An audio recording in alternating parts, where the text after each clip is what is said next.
Assalamu alaikum, dear students and viewers. How are you? Hope you are well by the grace of Almighty Allah. I am also well. Dear students of class 9, I am Shirin Akhtar, assistant teacher of Shanto Janabi High School. Again with you today with completing of sentence.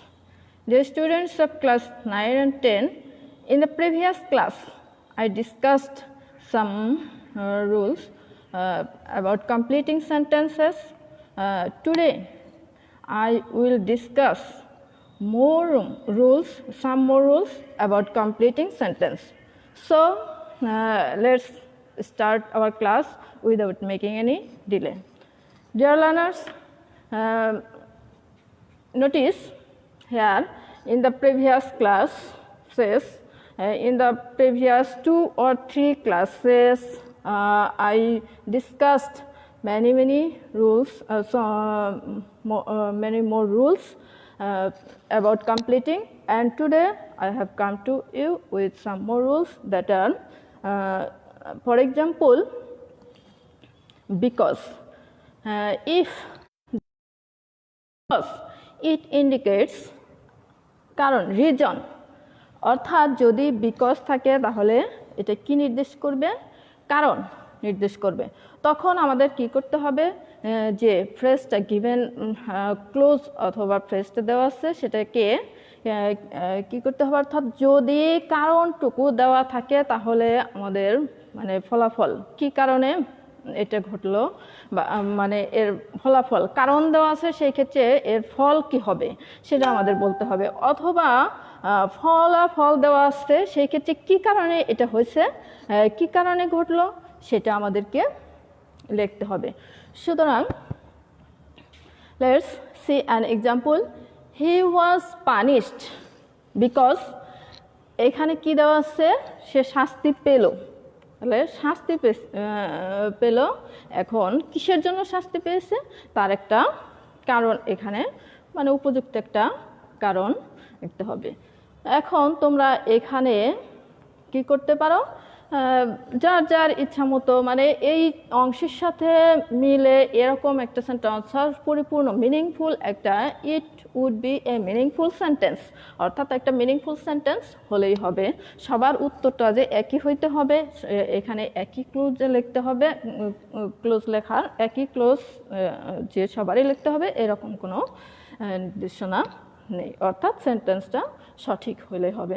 কেউ লিখতে পারো যে সে শাস্তি পেল কারণ সে অপরাধ করেছিল, অর্থাৎ এখানে আরেকটা বিষয় উঠে আসে যে if the first portion is past tense the next portion will B past tense, অর্থাৎ আগেকার অংশ যে টেন্স, আগের অংশ যে টেন্স, পরের অংশ সে টেন্স হবে। আগের অংশ যদি পাস্ট টেন্স থাকে পরের অংশ পাস্ট টেন্স হবে, আগের অংশ প্রেজেন্ট টেন্স থাকলে পরের অংশ প্রেজেন্ট টেন্স হবে। যেহেতু এখানে আগের অংশ পাস্ট টেন্স, তাহলে এক্ষেত্রে আমরা পরের অংশটুকু এক্ষেত্রে লেখার ক্ষেত্রে কি করব?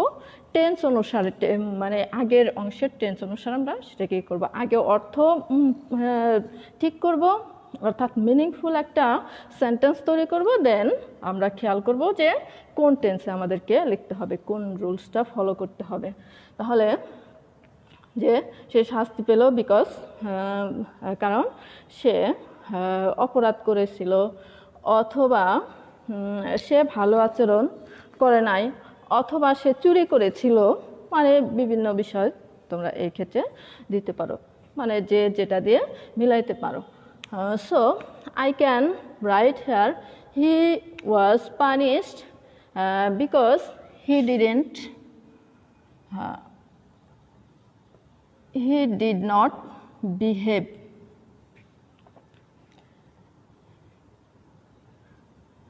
behave well, কারণ সে ভালো আচরণ করেনি। হি ডিড, অথবা আমরা কি বলতে পারি? হি ডিড এ ক্রাইম, সে অপরাধ করেছিল, অথবা কি করতে পারে? হি স্টুল, সে চুরি করেছিল, অর্থাৎ টেন্স এবং অর্থ মিলিয়ে আমাদের কি করতে হবে? We have to complete the sentence. Then our next example is they cannot improve their condition because they cannot improve their condition because অর্থাৎ তারা তাদের কন্ডিশন বা অবস্থার উন্নতি করতে পারে না। কারণ কারণ কি? কারণ এখানে অনেক কিছুই আমরা লিখতে পারি যে তারা কন্ডিশনের অবস্থার উন্নতি করা যায় না কি কি হলে, যেমন কঠোর পরিশ্রম না করলে কারো অবস্থার উন্নতি করা যায় না, অথবা কি করা যায় না লেখাপড়া না করলে, অথবা তারা অশিক্ষিত, এই জন্যে কী করতে পারে না, তাদের কন্ডিশন ইমপ্রুভ করতে পারে না। So here the first portion is present tense, so our next portion will be present tense, and this is how we will complete the sentence. So we can write here, they cannot improve their condition because they are illiterate, because they are illiterate, or we can say that because they do not work hard, অথবা কি they do not তারা মানে they do not work hard, অথবা they do not read and write, they cannot read and write, তারা লেখাপড়া জানে না, এই জন্যই। Then our next example is the students worked fast list. এই হেয়ার লিস্ট, এই যে এইখানে আমরা দেখলাম যে এখানে আরেকটা কনজাংশন এখানে আছে যে লিস্ট, তাহলে এখানে ছিল আমাদের কি হেয়ার দেয়ার ওয়াজ বিকজ, আর here lest is used. So if there is lest then we have to use should after subject, অর্থাৎ এই ক্ষেত্রে সাবজেক্টের পরে শুড ব্যবহার করতে হবে। অর্থাৎ এটার অর্থ লিস্ট, এবং এটা আমরা কিভাবে পূরণ করব, যেমন এখানে বিকজ কারণ ছিল বলে এখানে আমরা কারণ লিখলাম, কিন্তু এখানে লিস্ট আমাদের এই অর্থটা আসলে জানতে হবে আগে, যে লিস্ট মানে কি এই ভয়ে যে, লিস্ট অর্থ হচ্ছে মিনিংটা হচ্ছে এই ভয়ে যে, তাহলে তারা মানে দ্রুত হাঁটলো এই ভয়ে যে, কোন ভয়ে, মানে পিছনে তারা গাড়ি ফেল করে, এই ভয়ে যে তারা গাড়ি ফেল করে, অথবা তাদের যেহেতু স্টুডেন্টস তারা তাদের ক্লাস মিস করে, পাশে তাদের ক্লাস মিস হয়ে যায়, এই ভয়ে তারা কি করলো, দ্রুত হাঁটলো, অথবা তারা বাস মিস করে এই ভয়ে দ্রুত হাঁটলো। অর্থাৎ এখানে মিনিংটা এভাবে করে তারপরে আমাদের কি স্ট্রাকচারটা কি, এখানে সাবজেক্ট লিস্টের পরে subject, we have to use subject, then we have to use should after subject, and then we know base form is used after should. So the students worked first lest, আমরা এখানে কি বলতে পারি যে যেহেতু এখানে স্টুডেন্টস তার জন্য আমরা কি সাবজেক্ট দে ইউজ করলাম, we use they, then should, they should, then here a main verb will be used, they should miss the that means we know that base form of principal verb is used after modal verb or should, may, might, can, could, এদের পরে কি base form, মূল ভার্বের base form ব্যবহৃত হয়। সুতরাং এটা কি মিলে গেল যে ছাত্ররা জোরে হাঁটলো মানে দ্রুত হাঁটলো, পাশে তারা ক্লাস মিস না করে, এই ভয়ে ক্লাস তাদের মিস হয়ে যায়, এই ভয়ে তারা দ্রুত হাঁটলো।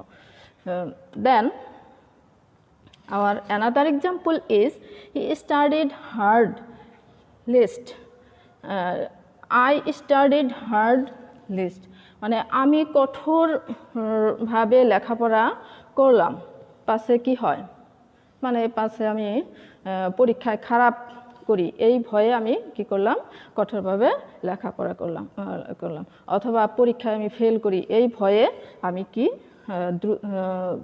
মানে খুব কঠোরভাবে লেখাপড়া করলাম, মানে এইভাবে This is how you can complete the sentence following the rules. Then I studied hard list. We know should is used after subject. I should do অথবা কি I should fail in the exam. I should fail in the exam. অর্থাৎ পরীক্ষায় আমি fail করি, পাশে এই মানে পাশে পরীক্ষায় আমি ফেল করি এই ভয়ে কি করলাম, কঠোর লেখাপড়া করলাম, অনেক লেখাপড়া করলাম। Our next example is wait here until. Here until is another kind of conjunction. Here we have to follow another rules. So what rules we have to follow? At first let's know what's the meaning of until. Until meaning হচ্ছে যে পর্যন্ত না। until means যে পর্যন্ত না, অর্থাৎ এইখানে আনটিলটা হচ্ছে, যেহেতু মিনিংটা হচ্ছে কি যে পর্যন্ত না, সুতরাং আনটিল হচ্ছে নিজেই ইটসেলফ এ নেগেটিভ। সুতরাং এই ক্ষেত্রে আমাদেরকে এমনভাবে করতে হবে, এমনভাবে এটাকে মিলাতে হবে যে আনটিল নিজেই নেগেটিভ। এর কারণে আনটিলের পরে যে অংশটা আমরা লিখব সেই ক্ষেত্রে কী করব, যে আমরা নেগেটিভ ইউজ করব না, কারণ আনটিল হচ্ছে নিজেই একটা negative. Wait here until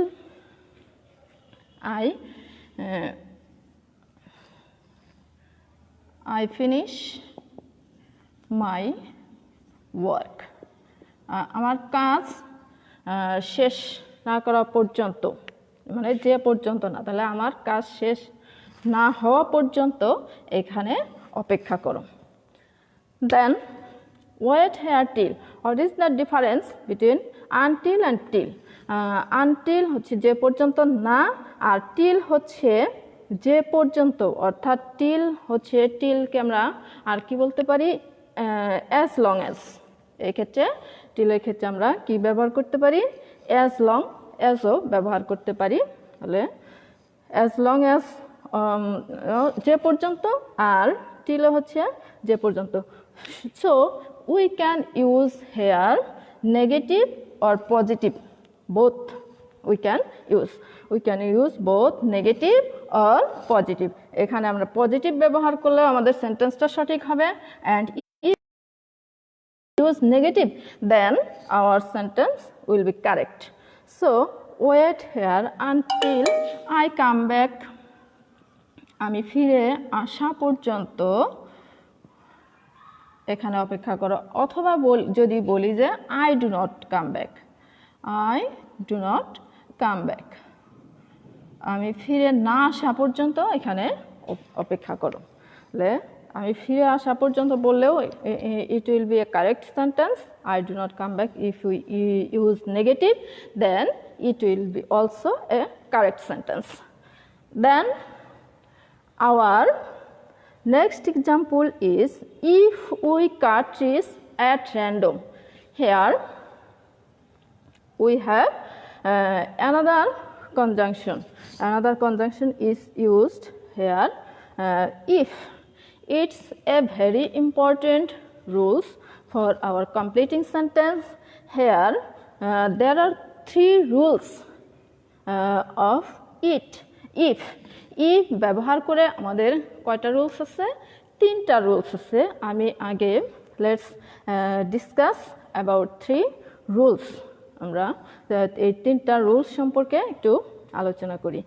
if here if plus present plus future, অর্থাৎ প্রেজেন্ট ইনডিফিনিট, প্রেজেন্ট অর্থাৎ প্রেজেন্ট টেন্স হলেই হবে, present plus future or first conditional, অর্থাৎ ইফ যুক্ত সেন্টেন্সের যদি একটা অংশ কি থাকে, প্রেজেন্ট টেন্স থাকে, তাহলে বাকি অংশটা কি হবে, ফিউচার, অথবা সেই ক্ষেত্রে আমরা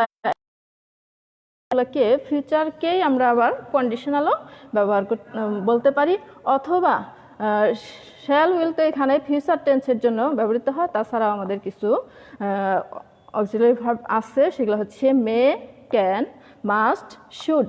দে are also conditional, called conditional. এরা হচ্ছে কন্ডিশনাল। তাহলে এই কন্ডিশনাল আবার ইউজ করা হয় কিসের জন্য? এগুলো আমরা জানি যে shall will, they are future tense, they are also modal verb, and they are also used as conditional when we use them with the sentence with if. অর্থাৎ ইফ যুক্ত সেন্টেন্সে যখন আমরা, ইফ কথার অর্থ হচ্ছে যদি, মানে অর্থাৎ এর অর্থ হচ্ছে যদি। এই যদি এর জন্য মানে এর যদি কথার অর্থ কি, মানে কন্ডিশন।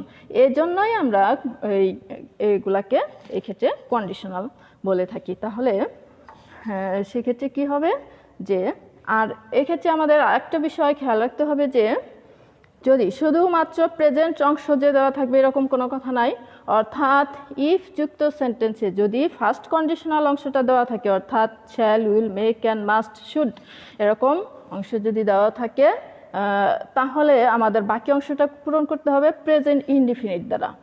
এবং যদি প্রেজেন্ট ইনডিফিনিট বা প্রেজেন্ট টেন্স দ্বারা দেওয়া থাকে, তাহলে বাকি অংশটা আমাদেরকে we have to complete the next portion will with first conditional, then base form of verb is used after first conditional, then extension.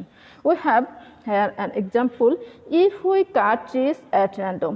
Here if, after if, there is we cut trees at random.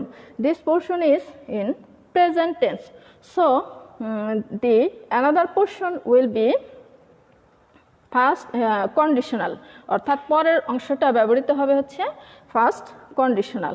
এবং এর সাথে একটা এই আগের অংশের সাথে সঙ্গতি রেখে আমার পরে আরেকটা অংশ কি করতে হবে, পূরণ করতে হবে পরের অংশটা। যেমন if we cut trees at random, আমরা যদি মানে নির্বিচারে গাছ কাটি তাহলে কি হবে? তাহলে আমাদের ভবিষ্যতে আর কোনো গাছ থাকবে না, অথবা আমাদের দেশ মরুভূমিতে পরিণত হবে। তাহলে কি আসে যে পরবর্তী অংশটা আমাদের কি ব্যবহার করতে হবে? ফার্স্ট কন্ডিশনাল, অর্থাৎ shall, will, may, can, must or should. Then so we can write here that our country will turn